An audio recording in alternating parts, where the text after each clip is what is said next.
Prohibition and excise director మా కమల్ హాసన్ రెడ్డి గారి ఆదేశాల మేరకు నిన్న రాత్రి నుంచి స్పెసిఫిక్ అంటే సమాచారం మీద నిజామాబాద్ ఎన్ఫోర్స్మెంట్ సిబ్బంది మొత్తం కూడా ఈ యొక్క ఆపరేషన్లో పాల్గొనడం జరిగింది. దీంట్లో మాకు 3 అక్యూజులు అరెస్ట్ చేయడం జరిగింది. ముందుగా గాంధారి నుంచి నగ్లూరు, ఏదైతే గాంధారి మండలం నగ్లూరు విలేజ్ ఉందో ఆ దారిలో మాకు ఒక వ్యక్తి శేఖర్ గౌడ్ అనే ఒక వ్యక్తి లభించడం జరిగింది. అతని దగ్గర 1.250 అంటే కేజీంబావ్ పౌడర్ దొరికింది. దాన్ని మేము నిర్ధారించుకున్న తర్వాత అది ఆల్ఫాజోలం అని సీజ్ చేయడం జరిగింది. అతన్ని ప్రశ్నించిన తర్వాత అతను ఎవరిచ్చారని చెప్పేసి ప్రశ్నిస్తే అతను రామారెడ్డి విలేజ్లో ఉన్నటువంటి బైరాగౌడ్ అనే వ్యక్తి నుంచి అతను నాకు ఇచ్చాడని చెప్పాడు. అదే రాత్రి మేము మళ్ళీ ప్రొసీజర్ ప్రకారం అతన్ని కూడా అరెస్ట్ చేయడం జరిగింది. ఆ తర్వాత బైరాగౌడ్కి ఎవరు ఇచ్చారంటే దోమకొండలో ఉన్నటువంటి ప్రసాద్ గౌడ్. ఇంతకుముందు ప్రసాద్ గౌడ్ వైన్ షాప్ కూడా నడిపాడు, కళ్ళు మామలో కూడా చేశాడు. అతన్ని కూడా అరెస్ట్ చేయడం జరిగింది. ప్రసాద్ గౌడ్ విచారిస్తే వైజాగ్ నుంచి కిరణ్ అనే అతను నాకు ఇచ్చాడని చెబుతున్నాడు. ఫర్దర్ ఇన్వెస్టిగేషన్లో అతన్ని కూడా మేము అరెస్ట్ చేయడం జరుగుతుంది. దీంట్లో ఒక బైకు, ఒక 3 సెల్ ఫోన్లు కూడా సీజ్ చేయడం జరిగింది.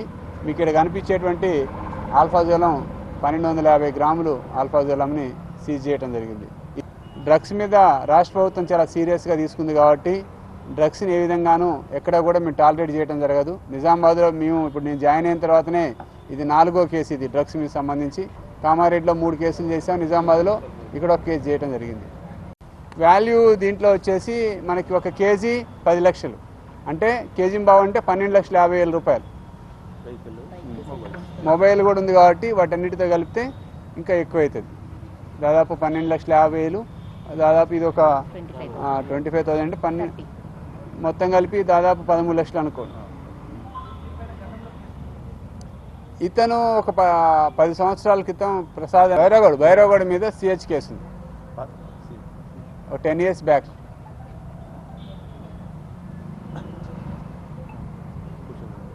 మాకు శేఖర్ గౌడ్, తర్వాత బైరాగౌడ్, తర్వాత వచ్చేసి ప్రసాద్ గౌడ్, ఇంకా దొరకంది కిరణ్ వైజాగ్.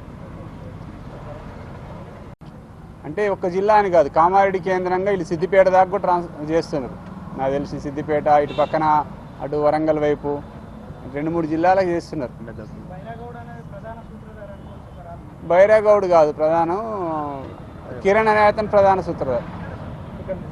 నిజామాబాద్లో అంటే ప్రసాద్ దగ్గర నుంచి బైరాగౌడ్ తీసుకుంటుంది. ప్రసాద్ ఉంది కదా, ఇంతకుముందు మనకి రాజస్థాన్ నుంచి వచ్చింది, మీకు లాస్ట్ టైం రాజస్థాన్ నుంచి వచ్చింది. ఇప్పుడు మనకి ఇక్కడ కిరణ్ అనే అతని నుంచి వచ్చింది వైజాగ్. జరుగుతూనే ఉంది. వాళ్ళు ఖచ్చితంగా మీకు సమాచారం ఉన్నా మాకు ఇవ్వండి, మేము కూడా దాని మీదనే ట్రేస్ అవుట్ చేస్తున్నాం. ఇద్దరు ఎక్కడ ఉంటే వాళ్ళని అరెస్ట్ చేయడానికి ట్రై చేస్తున్నాం. ఖచ్చితంగా అవుతుంది. రకరకాల కారణాలు ఉండొచ్చు, అందులో ఇది కూడా ఉండొచ్చు. మనకి ఏంటంటే అథెంటికేషన్ ప్రకారం ఖచ్చితంగా సిహెచ్ ఉంటే ఇమ్మీడియట్లీ మనకు తెలుస్తుంది.